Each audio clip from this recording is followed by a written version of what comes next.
ஒரு ஆண்டு 2 ஆண்டுகள் அல்ல, 1000 ஆண்டுகள் சிக்கி தவித்தார். அதற்கு பிறகு இந்த 10 தலையில ஒரு தலையை எடுத்து ஒரு குடமாக செய்து கையை வெட்டி அதற்கு தண்டாக அந்த கையை மாற்றி உடம்புல உள்ள நரம்பெல்லாம் எடுத்து நரம்பால் அந்த அற்புதமான இசை கருவிக்கு ஆர்க்கையிட்டு வாசிச்சான். சாமகானம் பாடினான். தலையை அறுத்து கையை மிக அழகாக ஒரு வாசிக்கக்கூடிய அந்த தந்தியாக மாற்றி உடம்புல இருக்கக்கூடிய நரம்புகளை கொண்டு அந்த யாழை மீட்டினான்.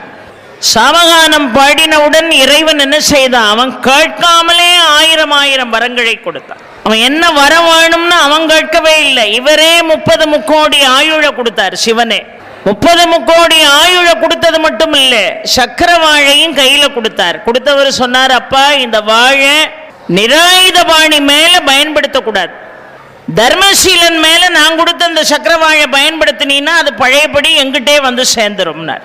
இவன் கேட்கல. யார் மீது அந்த வாழை பயன்படுத்தினான்? ராவணன் ஜடாயு மீது பயன்படுத்தினான். ஜடாயு தர்மசீலன் நிராயுதபாணி, அதனால அந்த வாழ் நேர புறப்பட்டு சிவன்டே போயிட்டு.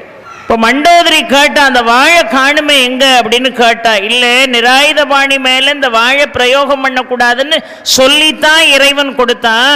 நான் அவசரப்பட்டு ஜடாயு மேல இதை பிரயோகம் பண்ணினேன், அது இறைவன்டே போய் சேர்ந்துட்டு. கொடுமைன்னா கொண்டாட்டமா நினைக்கிற ராவணனுக்கே 30 முக்கோடி ஆயுளையும் சக்கர வாழையும் பரிசாக கொடுத்தவன் இறைவன்.